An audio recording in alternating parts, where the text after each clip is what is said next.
Unable to sleep due to restlessness, I welcomed the morning at 6 o'clock on the sofa. When I checked my smartphone, there was a message from Charles. It seems our grandchild has been safely born. Robert, wake up! Maria did her best. Let's go to the hospital. I shook my sleeping husband next to me and hurriedly started getting ready. Maria! Charles! When we arrived at the hospital, there was one more person besides the two of them, a tiny life. Do you have a name? Have you decided? Charles replied. No. We didn't even know the gender, so we would decide after the birth. By the way, it's a girl. I see. I hope she gets a good name. Our granddaughter slept in Maria's arms on the hospital bed. Looking at her, I remembered Maria's appearance from years ago. Maria said, Mom, want to hold her? Is it okay? Then let me hold her. Her sleeping face, weight, and scent were all identical. The adorable innocence naturally softened my expression. Look, it's Grandma and Grandpa. Just as I was about to entrust the little life to Robert, something happened. He was drenched in sweat, trembling violently. Wait, what's wrong? Robert stammered. Don't let that baby near me! What was going on? I looked at Maria and Charles, but both of them had wide-open eyes. It was clear that I hadn't misheard. Maria asked, Dad, what are you saying? Charles wondered. Is something wrong? Robert said, No, it's different. I feel a burning heat. I don't want to remember, but it's like the terrifying heat from that fire. My husband, Robert, is blind. 3 years ago, there was a massive fire at the scientific chemical plant where he worked, and unfortunately, he suffered burns to both eyes. Fortunately, his life was not in danger, but since then, Robert has lost his sight. Despite the fire, he remains bright and kind-hearted. The journey to this point involved immense struggle, inner conflict, and effort. While I can imagine it, understanding it is beyond words. Robert, is there anything I can help with? Robert replies, I'm fine for now. If anything comes up, don't hesitate to call. Robert chuckles. I've gotten used to it. You can relax. Although he always says that, true peace of mind eludes us, and we continue to worry about him both physically and emotionally. Despite his unfortunate circumstances, resilient Robert possesses a unique skill. Through conversation, he can glimpse the true intentions of others. He insists it's merely a heightened sense, not any kind of superpower, but from an outsider's perspective, it's an impressive ability. The notion that blindness sharpens hearing sensitivity is well known, supported by scientific theories. However, in Robert's case, his innate sensitivity to others' emotions seems to have intensified after losing his sight. As a result, both I and our daughter Maria, who lives with us, seek his judgment whenever something arises, a habit we can't break. Robert truly is a dependable presence. Recently, when Maria brought her partner home, Robert's sixth sense provided solid confirmation. A few years ago. Let me introduce you. This is Charles. Nice to meet you. I'm Charles. I've always been taken care of by Maria. Charles, this young man, was polite and neatly dressed, a typical good-natured guy. Whether he was naturally fearless or simply adept at concealing it, He actively engaged in conversation. At that moment, Maria seemed more nervous than he did. Understandably so. Her father has the power to read other people's minds. If anything seemed off, it would undoubtedly be brought up later. Apparently Charles had heard about Robert's blindness. He naturally didn't know about Robert's unique ability. Yet, there was nothing overly suspicious or unusual about Charles. On the contrary, he spoke with consideration for Robert, subtly showing his good impression. As it turned out, they were originally colleagues at work, and their interactions extended beyond professional boundaries.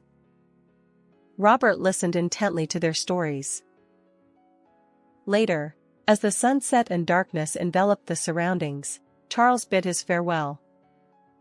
Robert shared his impressions of the young man.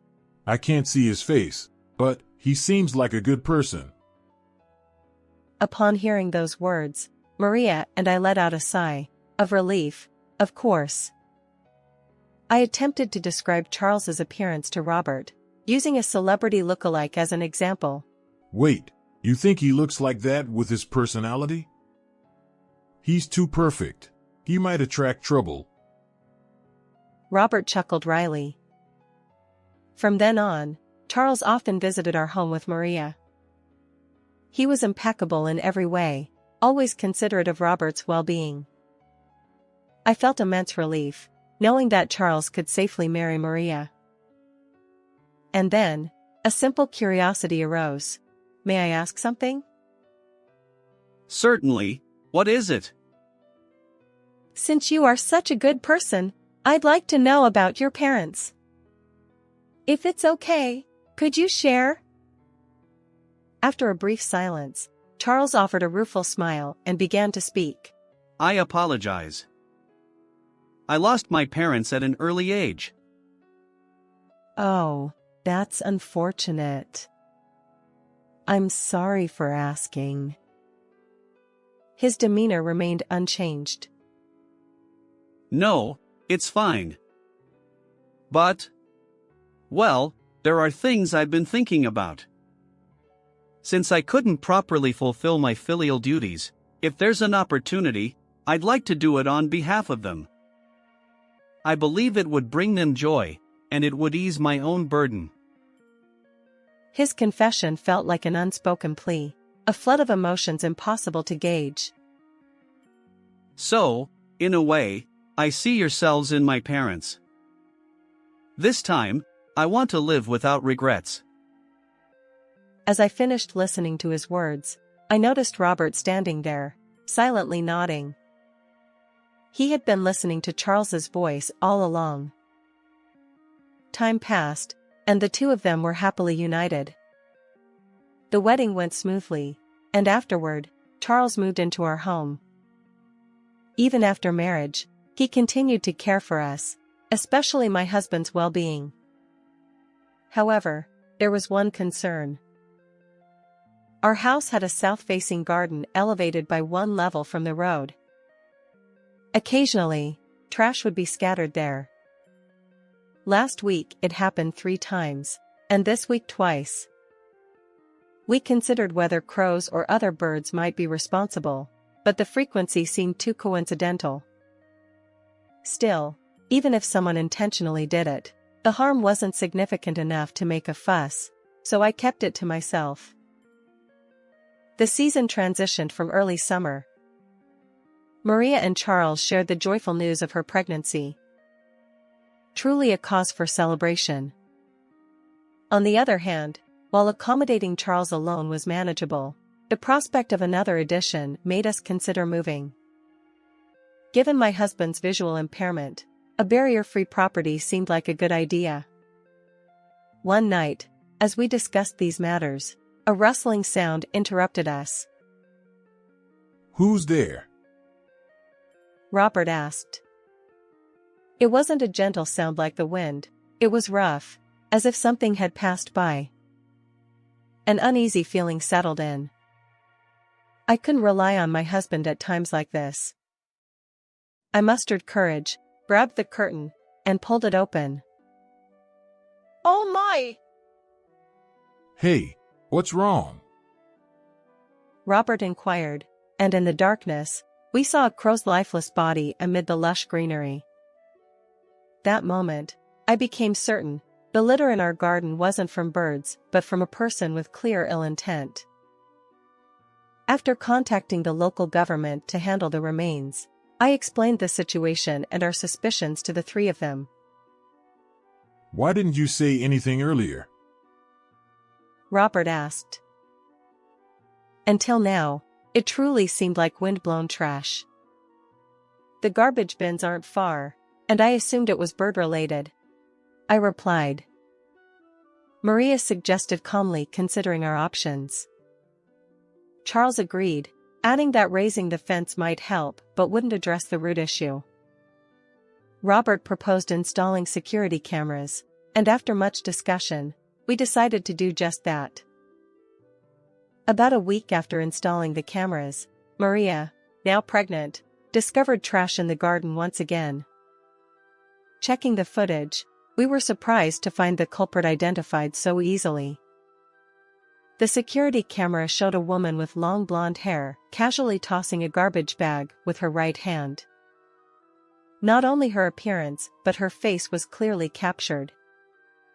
Maria whispered, I feel like I've seen this person before. Despite thinking hard, she couldn't recall, so we waited for Charles to return. That night, when Charles came home, we promptly showed him the footage. His revelation left us astounded. This person. It's Ms. Brown, my junior. Apparently, she had been pursuing him persistently. Initially, he gently declined, but as things escalated, he revealed Maria's existence and firmly rejected her advances. Given this context, her recent actions weren't hard to imagine. That's why I recognized her. But will the police take action? You know how stalkers can be stubborn. I wondered. Robert reassured us. We have solid evidence. It should be fine. Let's start by explaining. The police took the situation seriously, contrary to my expectations. Thanks to their intervention, the woman named Brown received a stern warning from the police. She was also required to sign an agreement at her workplace, promising not to approach Maria and Charles. Ultimately, she was transferred to another state. It appears that her motive for such actions was indeed harassment. However, there was one unexpected twist. Her ill intent was directed not at Charles but at Maria, the woman who took Charles away from her. It was a case of misdirected anger, to say the least. Nevertheless, our home returned to peace once again. Time flew by. Maria's belly grew larger, and she was admitted to the hospital for childbirth. As I prepared for her hospitalization, gathered postpartum necessities, and ran around attending to various tasks, memories from the past resurfaced. When I gave birth to Maria, it was a difficult labor, and I went through quite an ordeal. Although it happened over 20 years ago, every detail remained vivid in my memory. Now, being in the position of an observer, I felt deep emotions. Maria went into labor one night. Consequently, Robert and I stayed home while Charles accompanied her. I'm looking forward to it, Robert said. His words seemed to blend genuine anticipation with a touch of sadness. Understandably so, he wouldn't be able to see his first grandchild's face. As I pondered how to respond, Robert seemed to read my thoughts and quietly continued. Throughout my life, I've never deeply regretted losing my sight, but this time, it stings a little. I wish I could have seen my grandchild's face. In your place. I'll see it plenty. Didn't I promise to be your eyes, Robert? Even if I say that, it won't change anything, and you are having trouble answering. Clearly, He saw through even the smallest details. With this strange ability, I still can't see my grandchild's face.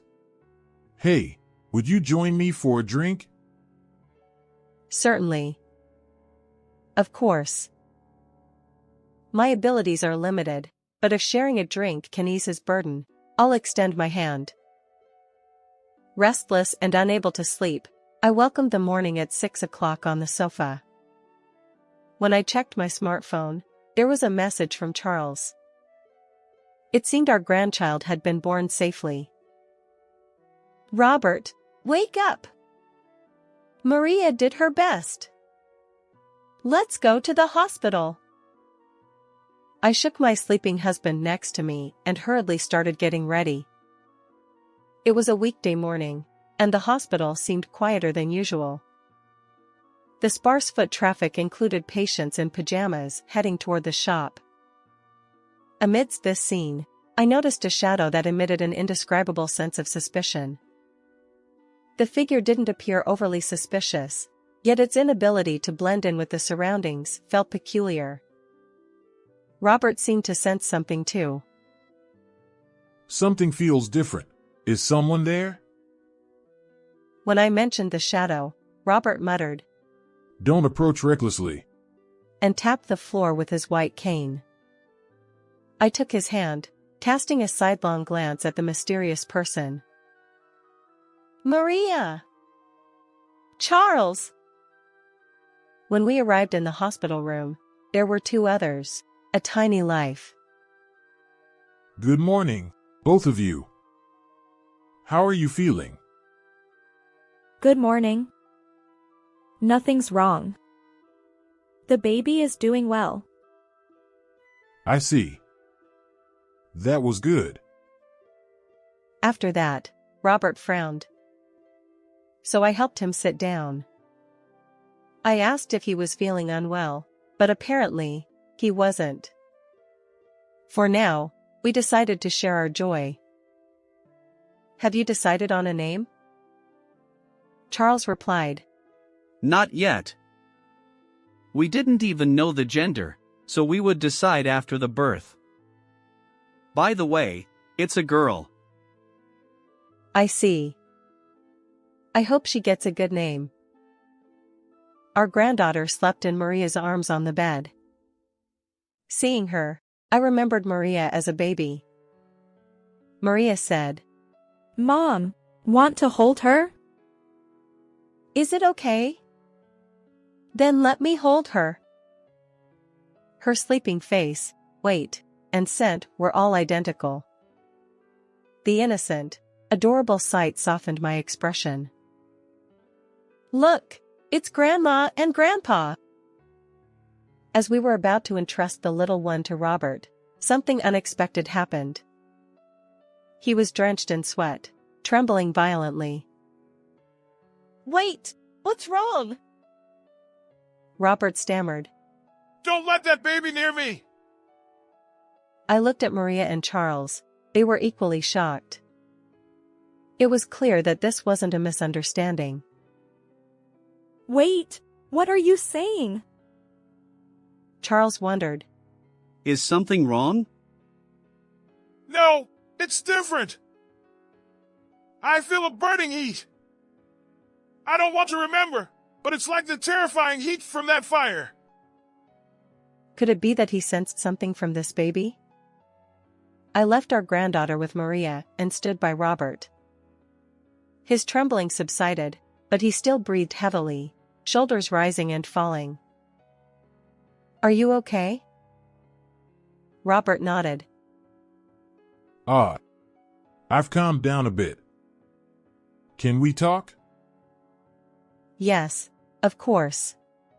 I followed Robert out of the room to a nearby resting area. Robert apologized for startling me. That baby is fine. He assured. Then he began to explain.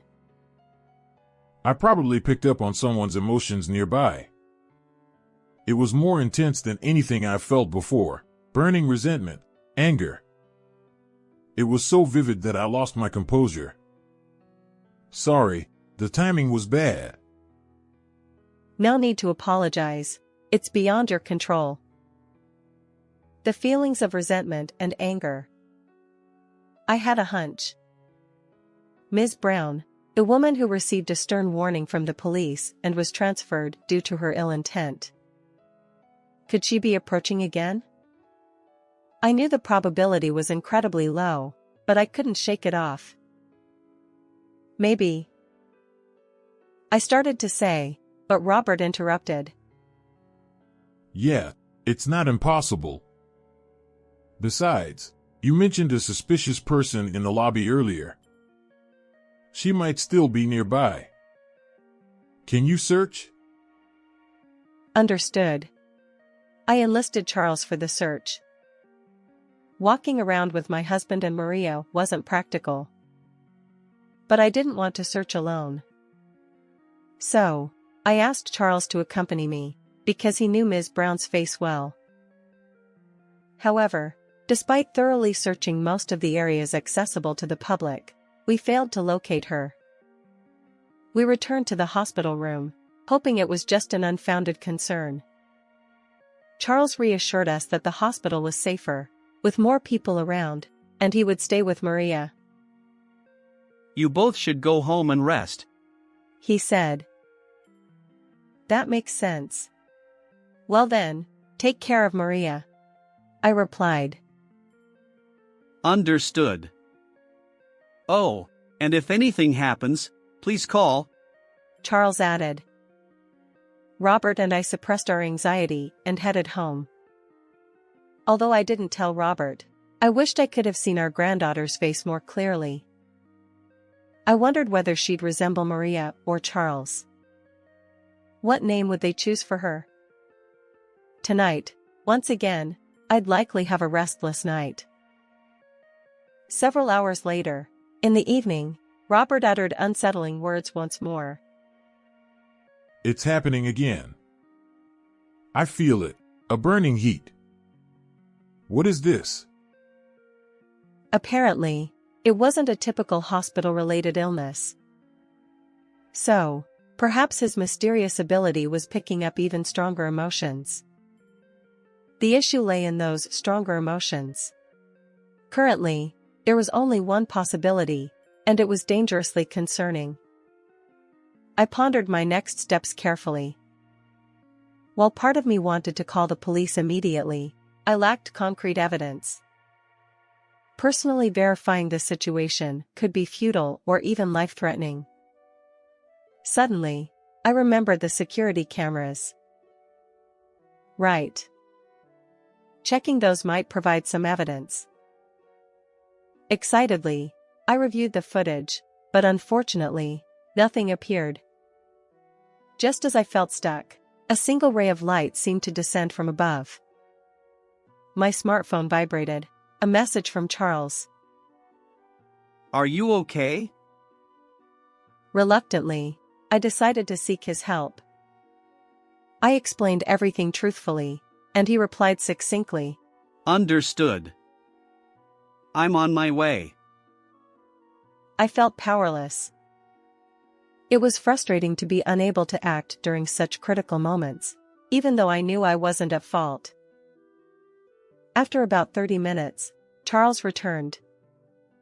According to Robert, the sensation of heat was gradually intensifying. If we took his words at face value, it meant that a malevolent force was closing in. We promptly began searching the area around the house with Charles, and I grabbed a mop for self-defense. The sun had fully set, and while not pitch black, it was quite dim, a perfect backdrop for fear. Suddenly, a noise, both Charles and I heard it. It came from the back of the house, unmistakably accompanied by a human presence. I'll check the back. Please contact the police just in case, Charles said. I followed his advice, returned inside, and reported to the police. Suspect apprehended. Repeat, suspect apprehended. The police confirmed. Unbelievable. Someone had indeed been lurking. The glimpse of her profile left no doubt. It was undoubtedly Ms. Brown, a woman. She was quietly escorted by multiple officers and placed into a police car. According to the police, she had been carrying a firelighter and a lighter.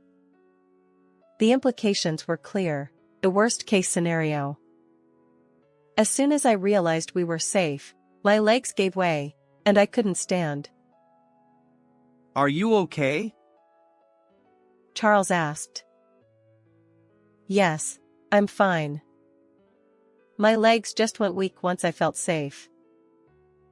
Charles's courageous actions were commendable, but without Robert's mysterious ability, what might have happened?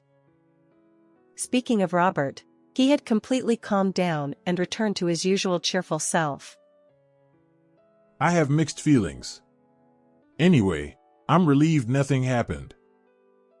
Am I really more extraordinary than I thought? Charles replied. Not just more than you thought. You're practically in the realm of superpowers. Oh. If only I were a bit younger, maybe I could have been of more help to people. Later, we learned that on that day, Ms. Brown had indeed infiltrated the hospital where Maria was admitted, intending harm. To make matters worse, her target wasn't Charles or Maria, it was their newborn granddaughter. Apparently, she harbored a selfish grudge after being transferred due to rumors of stalking at her previous workplace. However, on the day of the incident, the hospital's crowded environment forced her to abandon her plan. Instead, she decided to set the house on fire out of frustration. The heat Robert felt was undoubtedly the manifestation of this malevolent intent. After being taken into custody by the police, she awaited appropriate punishment in detention. Just when we thought true peace had returned, something unexpected happened. Ms. Brown's parents arrived, introducing themselves. We deeply apologize for the inconvenience our daughter caused. Her father said. Once she's released, we'll take her back home and keep a close watch. Her mother added. While it seemed they weren't seeking forgiveness, Robert wasn't present. He had gone with Charles that morning to pick up Maria from the hospital. Their sincerity was evident, but ultimately, we couldn't discern their true intentions. Naturally, I didn't invite them inside and politely saw them off at the doorstep. Later, a chilling question arose: why did they know our home's location? Realizing this, I decided to expedite the relocation plans I had been considering. With Maria safely discharged and our family expanded, I candidly explained the situation. We need to move soon, I told Robert. He took the initiative, joining Charles and me to explore various locations, reading the energies around us. Fortunately, we found a suitable home that satisfied everyone. It dawned on me, I hadn't fully believed in Robert's abilities until now. This incident made me wonder if he possessed true superpowers. The new house is a comfortable barrier-free property. Robert, and even our new family member, Karen, will find it accommodating. With this change, I hope Maria, Charles, and I can live here with peace of mind. The threat that once loomed over us has dissipated. I'm genuinely looking forward to starting a new life in this fresh environment. But... Hey, Charles. Can I ask you something? Yes? What is it? Do you need any help? No, not that. I just want to know, do you think it was a good decision for you to live with us? You should be a newlywed, filled with happiness, and now even with a daughter. Well, I've mentioned this before. I wanted to be a good son. I've always longed for a family, so this is... well... it's good. As I struggled to find words, he continued. And also, I'm truly grateful to both of you. Grateful? Yes! If Robert hadn't been here, who knows what might have happened? And you believed in that, which is why everything ended without any incidents. If one of you were missing, I can't imagine the outcome. So, filial piety and repaying kindness, having this opportunity, Thank you. This time, I could see it even without Robert's abilities. Charles isn't lying. How is this story for you? Don't forget to subscribe to the channel. See you in the next video.